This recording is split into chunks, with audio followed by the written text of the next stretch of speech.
bonsoir à tous. Très heureux de vous retrouver sur le plateau de votre magazine d'actualité à la source. Au sommaire de cette édition, nous entendrons le président de la cellule permanente de lutte contre la pédophilie de la Conférence épiscopale française, Monseigneur Crépy.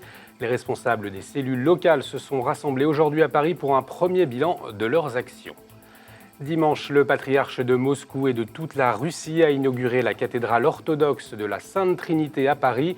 Une visite en France aussi pour rencontrer les autorités du pays. Retour sur cet événement dans quelques instants. Aujourd'hui, c'est la Saint-Nicolas. À Nancy, cette fête populaire rassemble les habitants pendant plusieurs jours. Reportage à la basilique Saint-Nicolas du Port. Comme chaque année, une grande procession a eu lieu samedi. En Syrie, pas de trêve à Alep. Hier, la Russie et la Chine se sont opposées pour la 6e fois à une résolution du Conseil de sécurité des Nations Unies. Pendant ce temps-là, la catastrophe humanitaire se poursuit. Il y a quelques jours, 220 ONG du monde entier ont dénoncé la paralysie des États membres de l'ONU. Depuis plusieurs années, la résolution du conflit syrien semble impossible. On en parle dans quelques instants avec Georges Malbruno, spécialiste du Moyen-Orient, grand reporter au Figaro. Il était en Syrie il y a quelques semaines. Aujourd'hui, l'Église de France a fait un premier bilan des actions menées par les cellules d'écoute pour lutter contre la pédophilie. Leur création avait été annoncée en avril dernier par Monseigneur Pontier, président de la Conférence des évêques de France.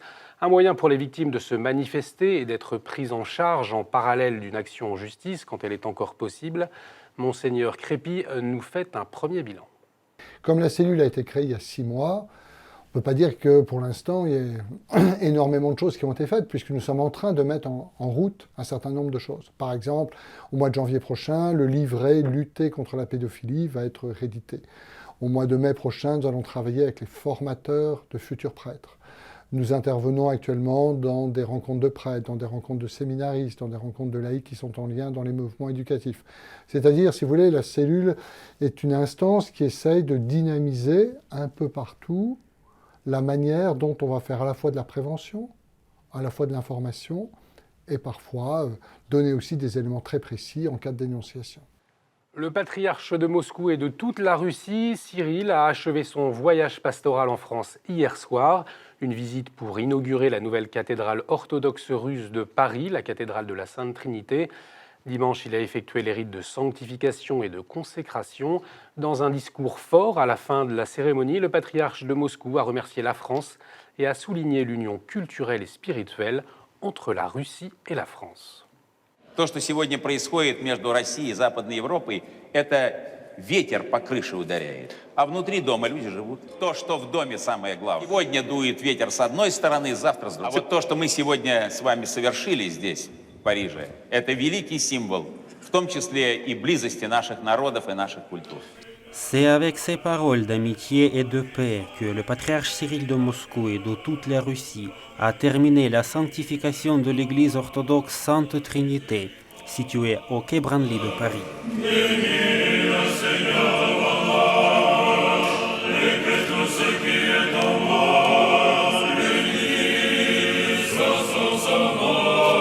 Les 3 heures de liturgie n'ont pas fait peur aux hôtes de cet événement, parmi lesquels Madame le maire Anne Hidalgo, la femme du Premier ministre russe Svetlana Medvedeva, des descendants des réfugiés politiques du régime communiste, Mireille Mathieu, si aimée par les Russes, et bien sûr tout le clergé orthodoxe du patriarcat de Moscou en France.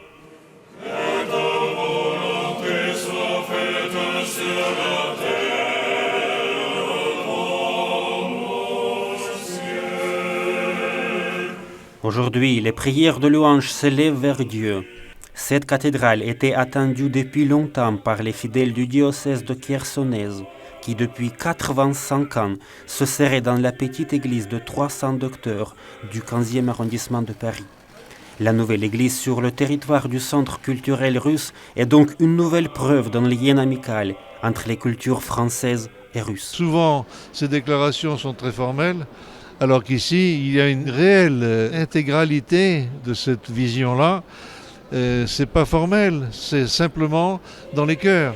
Les représentants catholiques ont aussi prié avec leurs frères orthodoxes et ont partagé leurs espérances par rapport à ce lieu. J'ai ressenti profondément l'espérance pour le monde, pour les chrétiens, J'espère que cette cathédrale sera un lieu où tous les chrétiens des différentes églises aussi puissent venir et rencontrer plus profondément l'Église orthodoxe.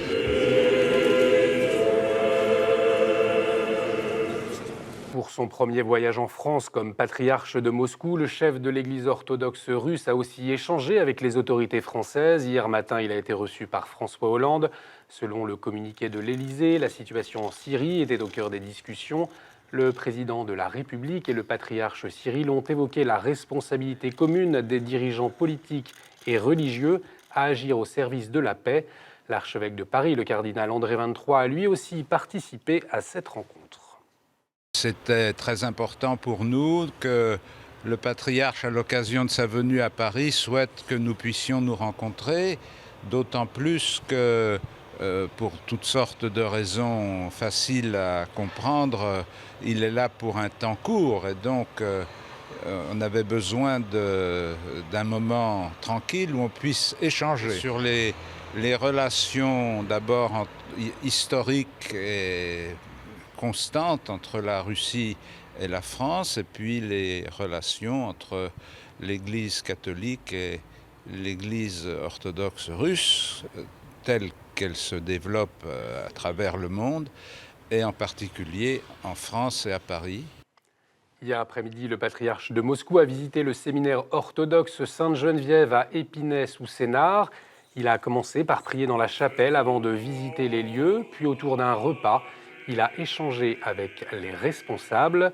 Le séminaire a ouvert ses portes en 2009 par la volonté du patriarche de Moscou. À l'époque, il était encore président du département des relations extérieures du patriarcat de Moscou.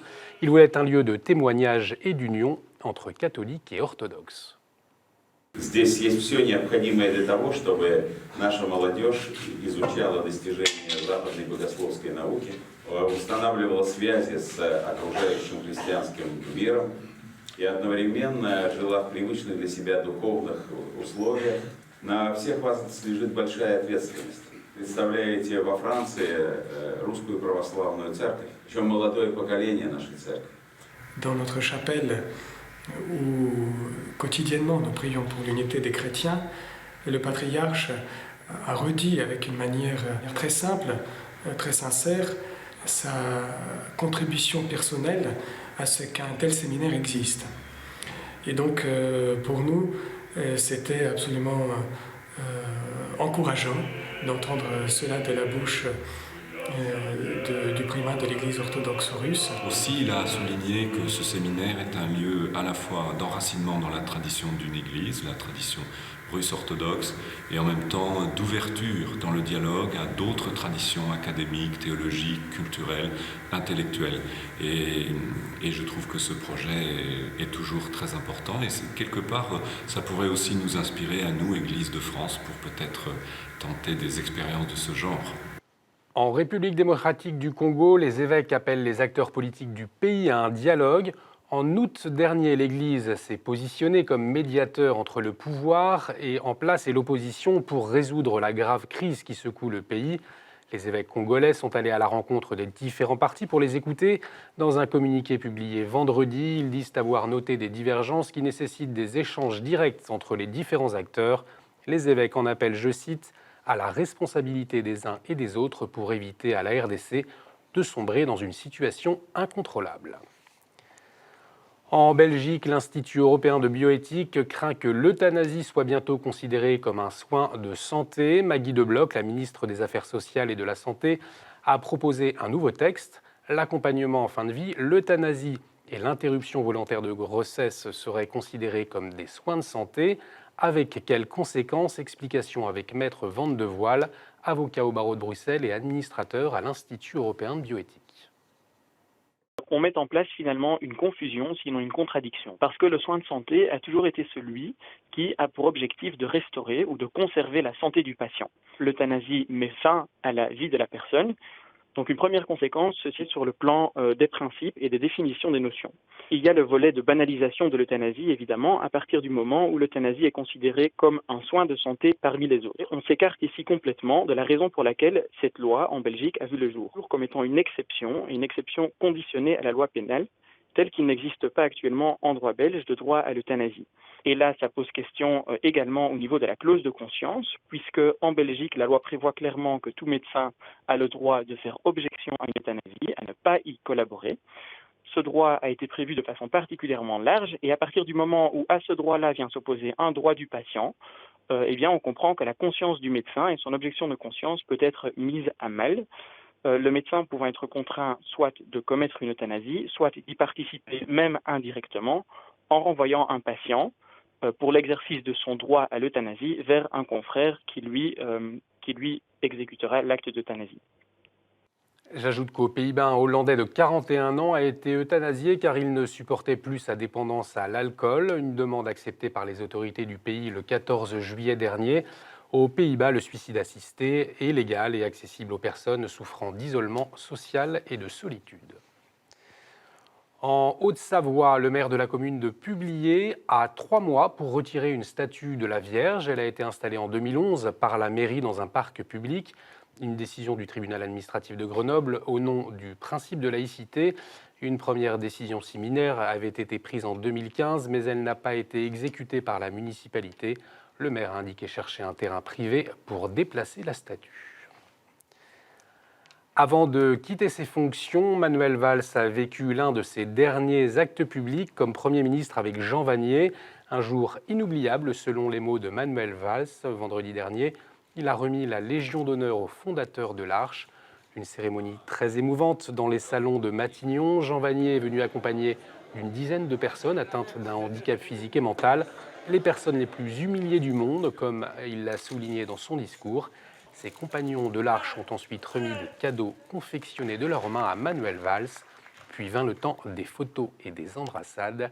Le cœur de l'homme s'est rencontré, découvrir que chacun est un trésor, a voulu rappeler Jean Vanier. C'est jamais abouti, c'est en route. Tout ce que j'ai vécu pendant de longues années, c'était une avancée, c'est accueillir plus de monde, aider les gens qui ont souffert à retrouver la vie. Enfin, c'est toujours une question de retrouver. Donc rien n'est abouti. Moi, je suis quelqu'un qui va disparaître dans les quelques années qui viennent, mais il y en a d'autres qui montent. C'est ça ce qui est important. Il y a une vision à avoir et une espérance que chaque être humain puisse être reconnu comme ayant une valeur. D'abord, c'est la République qui a décidé d'honorer Jean Vanier. C'est l'occasion de rappeler une vie. Mais ce soir, c'est autre chose. Ici, nous accueillons toute la bande, tous les amis, tous ceux qui vivent dans cette communauté où vit Jean Vanier. Je suis très heureux que Matignon accueille toute cette diversité. Parmi mes responsabilités, il y a des moments de joie profonde, intense, de bonheur, comme ce soir. Samedi dernier, pour la 22e année consécutive, plus d'une cinquantaine d'auteurs ont dédicacé leurs livres à la mairie du 6e arrondissement de Paris qui a accueilli le Salon des écrivains catholiques.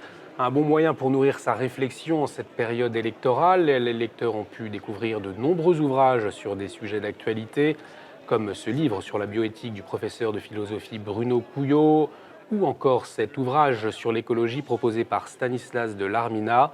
L'un des succès du moment est le livre Zita, impératrice courage. Pour son auteur Jean Sévilla, ce n'est pas qu'une histoire de princesse, c'est avant tout une leçon politique.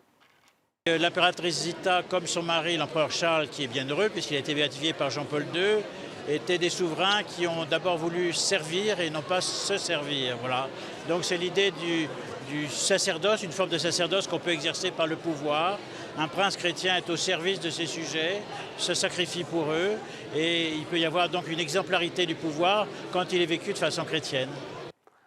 Aujourd'hui, c'est la Saint-Nicolas que l'on fête particulièrement en Alsace-Lorraine, en Belgique ou aux Pays-Bas. Le célèbre Saint-Nicolas fut évêque de Myre en Turquie au IVe siècle. Il est le saint patron des marchands, des marins et bien sûr des enfants. Il leur distribue des friandises et des cadeaux s'ils ont été sages pendant l'année. À Nancy, cette tradition populaire est fêtée pendant plusieurs jours avec des événements dans toute la ville. Samedi, une grande procession dans la basilique Saint-Nicolas-du-Port a rassemblé des milliers de personnes, dont notre journaliste Olivier François qui a accompagné une famille. L'heure est à la préparation. Elisabeth, mère de 7 enfants, prépare 4 de ses progénitures pour le traditionnel défilé de la Saint-Nicolas. C'est la première fois depuis qu'ils vivent dans la région qu'ils assistent à cette soirée traditionnelle. Les dernières années, on venait à la procession des enfants, le dimanche après-midi. Voilà, cette année, on s'est dit qu'on pouvait venir à la grande procession du soir. Donc c'est un petit peu sportif avec les enfants, le froid, le sommeil. Mais voilà, ils sont ravis d'être là, très fiers évidemment d'être les petits pages de Saint-Nicolas. Les habitants de la Lorraine honorent Saint-Nicolas depuis 1477, année où le duc de Bourgogne gagne la victoire de Nancy contre Charles le Téméraire. René II, duc de Lorraine, remercie Saint-Nicolas de son assistance lors de cette bataille. Depuis, la dévotion populaire ne s'est pas essoufflée. Tous les Lorrains connaissent Saint-Nicolas, il y a une dévotion très très forte, surtout tout le Grand Est autour de Saint-Nicolas. C'est particulier, mais c'est connu. Aujourd'hui, c'est la ville qui organise cet événement populaire. Un grand défilé où habitants de la région se déguisent et déambulent dans les rues de Saint-Nicolas-du-Port. Pour le père Jean-Louis Jacot, c'est aussi un moyen d'évangéliser. Le fait marquant de la procession de ce soir, c'est qu'elle rassemble tous azimuts. C'est un personnage à mi-chemin entre effectivement le culturel et le cultuel. Si un événement comme la procession de ce soir peut permettre à des gens de découvrir un peu quelque chose du mystère du Christ, du mystère de Dieu, ben je dis c'est un moment important. Voilà. Cette année encore, quelques milliers de personnes auront participé à la procession de Saint-Nicolas, qui demeure encore dans le cœur de tous les Lorrains. Saint-Nicolas également vénéré par les orthodoxes. Aujourd'hui, le patriarche orthodoxe Bartholomé était à Bari en Italie pour fêter la Saint-Nicolas. Le pape François lui a envoyé un télégramme pour s'unir, je cite, spirituellement à la vénération du Saint-Évêque Nicolas de Myre, dont les reliques sont conservées dans cette ville des Pouilles italiennes. Et puis j'ajoute que les Lyonnais sont invités à installer des lumignons à leurs fenêtres jeudi prochain pour la fête des Lumières. Cette année encore, les différentes processions du 8 décembre ne formeront qu'une seule montée au flambeau, conduite par le cardinal Philippe Barbarin. Voilà les informations que nous avons retenues pour vous aujourd'hui. Tout de suite, on retrouve notre invité pour notre dossier.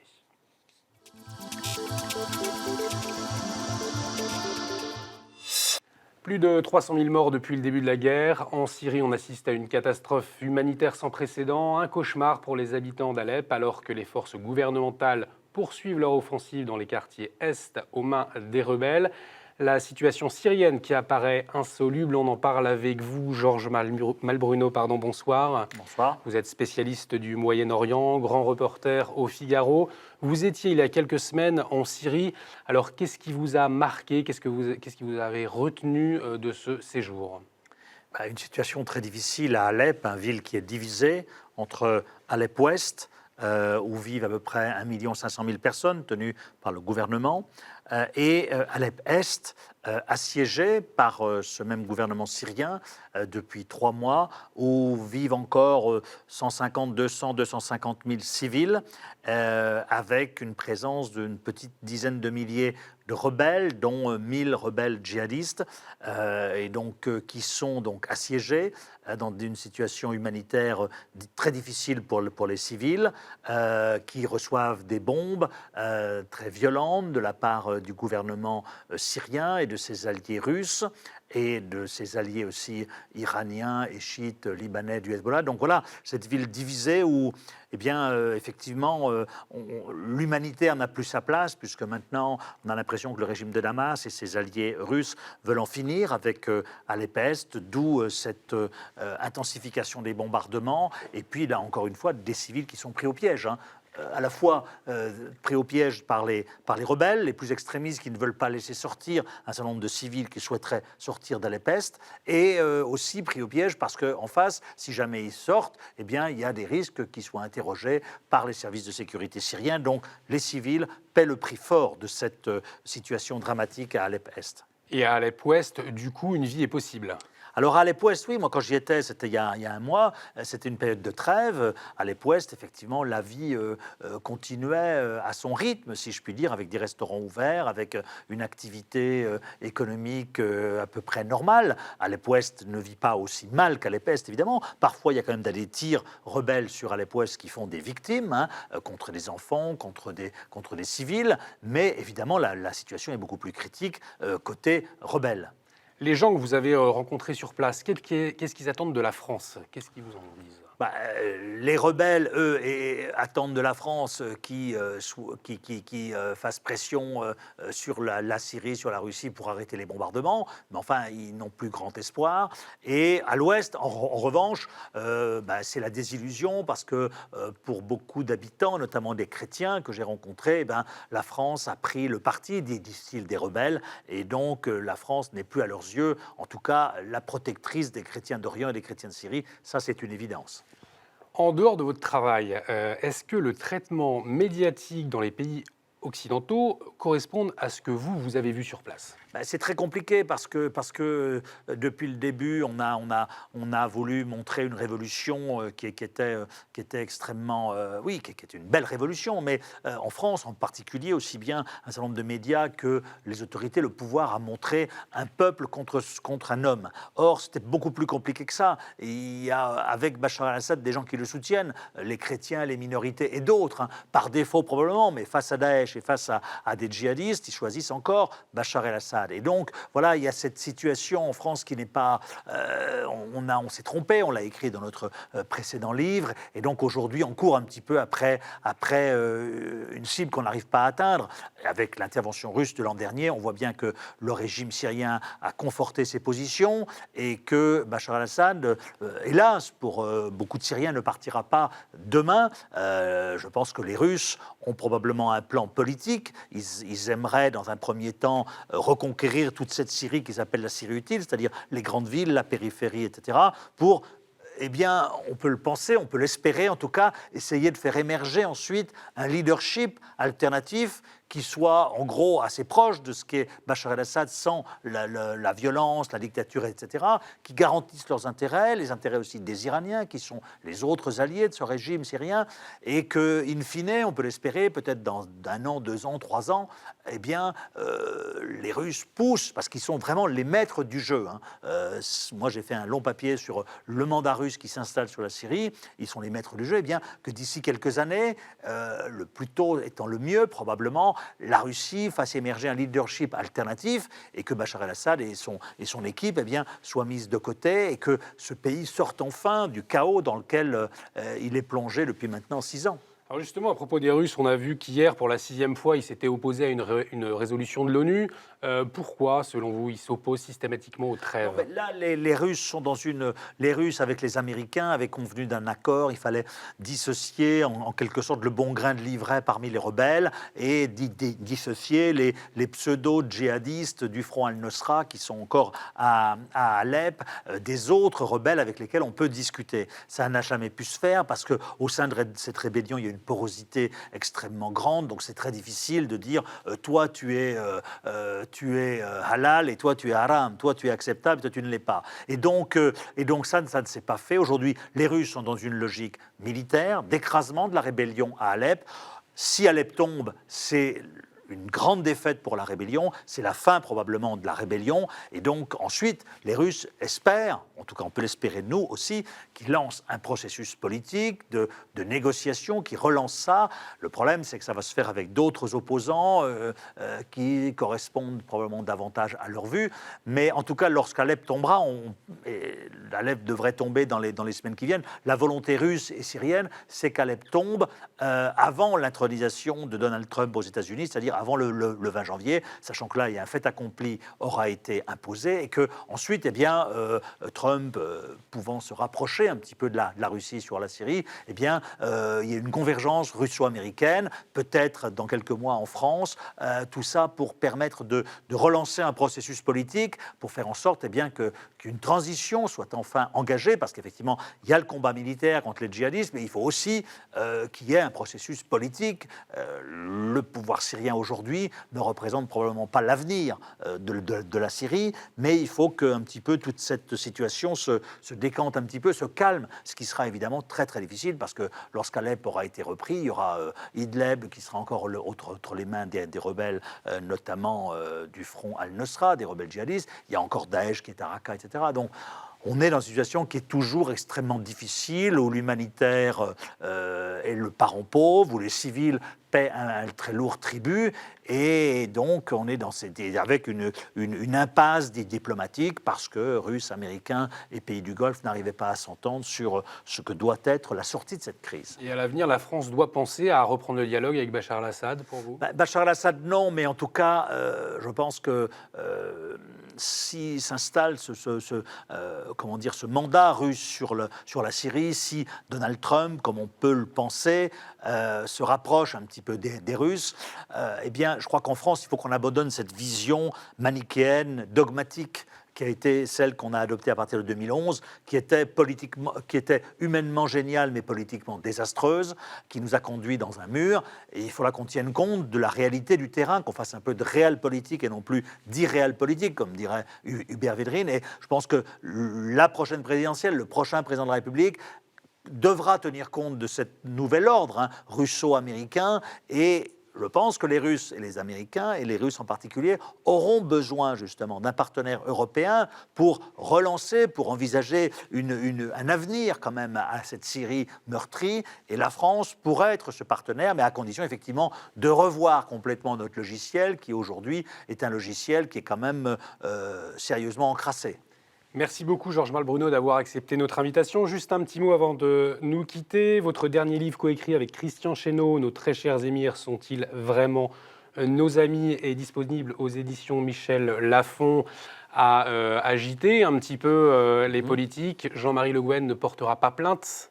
Pour l'instant, on n'a pas reçu de plainte de Jean-Marie Le Guen, qui d'ailleurs a été reconduit dans le gouvernement, comme vous l'avez vu, de Bernard Cazeneuve. D'accord, et qu'est-ce qui lui déplaisait finalement, au fond, dans votre livre ? Il lui déplaisait qu'on l'accuse, mais sur la foi des documents qu'on a, de trafic d'influence, puisqu'il monnayait sa parole sur le Qatar en échange d'argent, d'espèces sonnantes et très trébuchantes. Et donc, c'était du trafic d'influence qui doit être dénoncé. Merci Georges Malbruno. Et puis il y a aussi votre livre La Syrie, toujours avec Christian Chesneau, votre livre Les chemins de Damas, le dossier noir de la relation franco-syrienne aux éditions Robert Laffont. Merci à vous pour votre fidélité. Cette émission est à revoir sur notre site internet www.ktotv.com. Vous pouvez également réagir sur les réseaux sociaux avec l'hashtag #ALaSource. Excellente soirée, à jeudi.